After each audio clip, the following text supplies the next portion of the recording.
adjust to this new way of life. Though we're together at home, we all are having different experiences. So how are some of our neighbors coping with this quarantine? Well, Kelly Citrone of West Deptford is joining us now. She has a different experience than most. She is a 12th grade teacher with 3 young children of her own and a husband who is also considered an essential worker who might not be there all the time. So good morning, Kelly. Good morning. So to say you have a full plate would probably be a big understatement. So let's talk about your work life. What does it entail? So everything that I'm doing right now is completely remote. It's online. I actually teach 6 classes. 5 are 12th grade English classes, and 1 is a public speaking class of 9th through 12th grade students. So currently we are completely online, using Google Classroom and other tools to try and help our students learn effectively. I have no idea how you're staying sane right now because that is a lot, as you already mentioned. Now, you just talked about how you're making sure that other people are still learning, but how are you making sure that your kids are still learning that essential material? So this has been the biggest challenge for me because I have 3 children, ages 9, 6, and 4. So I am homeschooling them during the day, and I pretty much can't get any of my regular work done during the day because of it. So I am up all night long planning lessons and contacting parents and sending emails to students and responding to questions and things like that. It is extremely overwhelming, and it's been a lot to handle.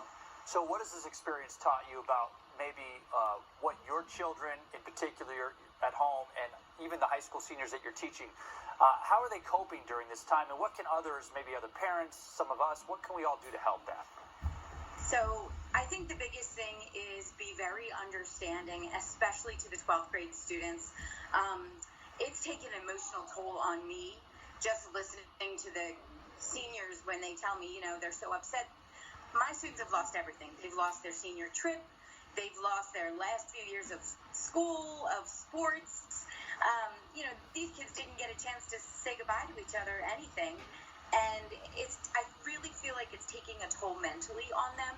A lot of them are very depressed. I'm grateful that some of them have reached out to me through email or, through Google Classroom or something. But I think that has been the most difficult part, is just having no answers for them and not being able to explain to them why this happened to them. And at the same time, I'm hoping that they all become stronger because of it. They learn some good independence and time management skills that they're going to need when they go to college. But it has been tough. At the same time, with my own children, every day one of them gets emotional. Why can't they see their teacher? They miss their friends. They don't want to learn online. They don't like being on the computer for hours at a time. It's difficult. I can imagine. And you mentioned something that was so key. You talked about mental health. We talked about it with the students, your kids. But how are you managing your own mental health? I'll let you know. Day by day, to be honest. Yeah. Trying to get outside. When the weather's nice, trying to get outside, take the kids for a bike ride, go for a walk. Can't really do anything. I've been busy trying to, when I get a free moment of time, I painted a new room in my house. Other than that, I really haven't had any time for myself at all. It's tough. And, we're making the best of it, best we can. I'm trying not to scare my children about going out places, so I haven't taken them anywhere at all. They've been in the car, that's it. So it's been tough. Well, we can hear them a little bit. Obviously, they're probably cooped up, as so many parents and their kids are at this day, at this time of, this pandemic time that we're dealing with. So what is some of the advice that you've learned now for maybe other parents who are kind of going through similar situations, trying to get through it? You mentioned some of the things to look forward to day by day. Is that some of the things that you would encourage and suggest?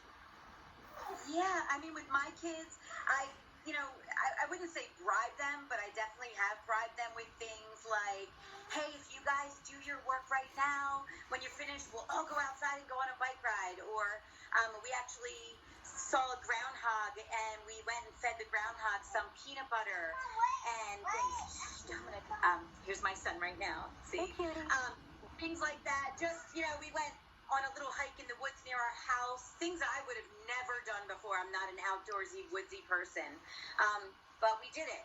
You know, we did some chalk on the sidewalk, and we baked brownies and cookies and cakes and all kinds of things we possibly can, just to, you know, pass the time. Dance parties. And I also say, don't stress. If you can't get the work done, that's okay. Don't get it done. Exactly. Even my students, I tell them, it's okay to have an off day.